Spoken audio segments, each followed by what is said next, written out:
I have a couple things to say. So I've only been a buyer. I haven't sold a single Solana token. And so we are, net buyers, and we're buying a bunch of stuff. But I hate acknowledging that. And this is why, my tone was more non-committal when we did the pod, is that I really don't like this culture that's emerged via Twitter mostly, where you all of a sudden have to be this maximalist that basically falls on their sword and never sells in order to be legitimate. And I think that that's a really dangerous place to be. Here we are today at the end of the week after, Q3 earnings in November of 2021. We have the stock market at absolute all-time highs. Ripping. We have crypto at absolute all-time highs. Ripping. We have the art markets. I don't know if you guys saw Phillips and Christie's and Sotheby's this past week at absolute all-time highs. Sold another Beeple for $25 million. We have inflation at a 30-year high. We have 10-year break-evens at a 25-year high.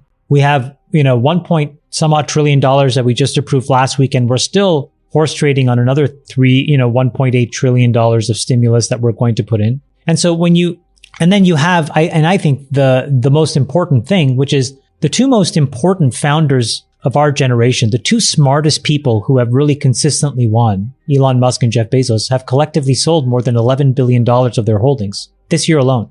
And if you can't take all of that and decide for yourself what's right for you and your family, you're doing yourself a disservice. I think it's important for me to never sort of be forced to tell folks whether I'm buying or selling, although I'm willing to do it in moments where I think it's important. But I think it's really important to understand the context. And so I think these folks that think derisively about individuals who are managing risk, I think it's really naive. And I think it creates a lot of missed opportunity for them as well. If the smartest people in the world are now selling their core holdings that they told you they would never sell, and you are not reconsidering your position on things, you're either much smarter than them or you're being really, really reckless. But what's so funny is half the people on Twitter spend all their time in crypto land saying things like, never going to make it, have fun staying poor. They're extremely, Jason, as you said, tribal. I'm not sure that they're doing first principles analysis of these things. They're toxic. They've got exceptionally lucky. Yeah. Some of them are exceptionally good, but many people, broadly speaking, have gotten exceptionally lucky. And I think a little bit of it is getting to their head where they become, very virulent against people that they think, whose perspectives may actually be negatively affecting their position without actually understanding what David said, which is these are incredibly deep liquid markets, and one person's opinion can't do much of anything. Right. I mean, that's a really good point. I mean, I'd like to give my opinion on Solana, but the thing, or just crypto in general, the thing that's hard about it is that it's hard to talk about the benefits of, say, the Solana blockchain without being seen as a pumper of Sol or a dumper of ETH or whatever, because all these things are so intrinsically connected. I mean, I learned a lot of really bullish things about Solana, at this conference. The biggest thing is, there's basically a battle for the hearts and minds of developers going on right now between Solana and Ethereum. That's why Solana has raced up to, over 200.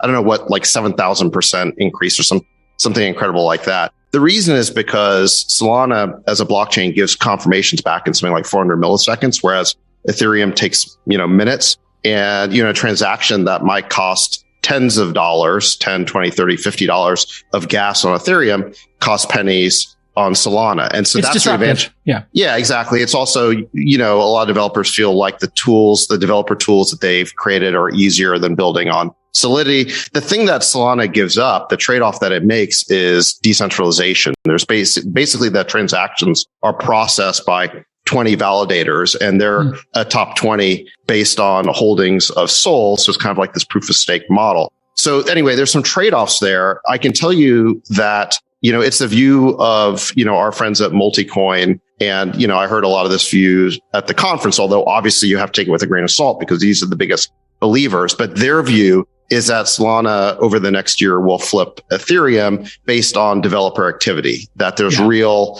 companies being created. We spend a lot of time actually before we do anything that's the only thing we've been looking at, and Syndica, Fractal, a lot of the stuff that we've done, DeSo, is purely driven by developer interest. When we see developers in the open source ecosystem building things on top of this stuff, making stuff that's composable and usable by other people and building infrastructure, we don't really second guess that because they are spending the most important currency, which is not monetary capital, but human capital. Yeah, their time, their skill. Their time and their skill and their reputation. They can apply to another project. Yeah. And so when enough developers, so I've always thought you just follow the developers, and as more and more projects get started, you just have to unemotionally support that. I think the writing is on the wall, which is Bitcoin is gold. Ethereum looks like it's trending to be silver. And Solana could be the first, but there will be others that come after it of real developer ecosystems that can be built on top of it. The other thing that I would offer up to people for them to think about is before you blindly go and rush into crypto, one way in which I try to think about these things is in the following way. You see these projects get started all the time, and I would view each of these projects as a mini economy and really try to think, what is the economic value of what's happening under the hood? So simple example, Helium is an interesting project that's trying to build a completely decentralized, 5G infrastructure, right? Render is a really interesting project that's trying to build a completely decentralized, graphical processing infrastructure, right? GPUs essentially. In both of those things, you can quantifiably, economically measure what the value is that people get, right? In the case of Render, you're basically displacing an AWS instance. And so, that has a price and a value. And so, for Render to be valuable, there's an economic value that it replaces. If you're joining a hotspot, that has an economic value where you necessarily have to pay, to get internet connectivity. If you all of a sudden are on the Helium network, that displaces a measurable economic quantum. Understanding that is probably, and taking the absolute value of that is the best way of really understanding which projects have potential. So if you take those two ideas and marry them together, where is their developer interest? And where is there measurable economic activity? At the intersection of those, I think, are the really compelling projects that can win. Well, and the thing that complicates all of this is that the developers are not just picking based on which language or technology or stack they think has the most potential. They also have acquired economic stakes in it. So a developer who might be objective and say, hey, this new platform is better than Ethereum might be sitting on millions of dollars in Ethereum. And they're like, I want to keep my bet going here. And I'm going to keep talking my book. Possibly, but I do think that developers in general will choose the platform that's easiest and cheapest and fastest for them to develop on. Which would mean the list on CoinMarketCap of market cap ones that has been static for a decade of crypto almost, or largely the top 10 doesn't change that much. It's XRP, it's Stellar, Ethereum, Bitcoin, Tether. That could be up for grabs. That whole thing could change now that people are actually building projects and the projects are getting competitive with each other. And that's that flippening we're talking about. Correct, Sachs? Yeah, I think that what's tricky here, again, is I never want to give anyone investment advice. I mean, That's just not my job. And if there's anyone out there listening to the show because they're trying to get like tips or tricks, whatever, for investment, I'm not really comfortable telling people what to do.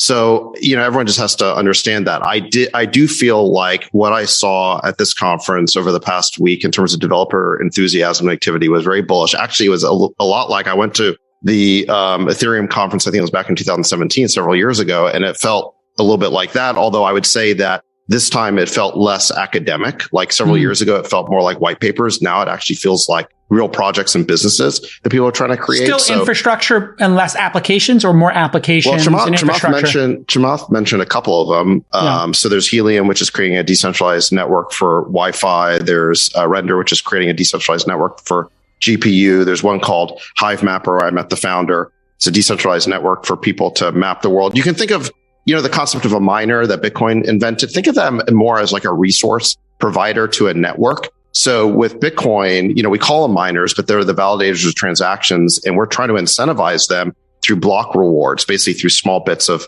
Bitcoin that get released to provide these valuable computing resources to the network. And so people are figuring out now how to create massively decentralized networks where you have thousands or millions of resource providers provide a little bit of something to the network for everyone's benefit, and in exchange they get some coin. That's like a really interesting model that couldn't exist before crypto. And so, I think it's very interesting. But, in order for that to work, you have to have you need fast, efficient, scalable blockchains. And the feeling I'll give credit here to Tushar, who's one of the GPs at Multicoin.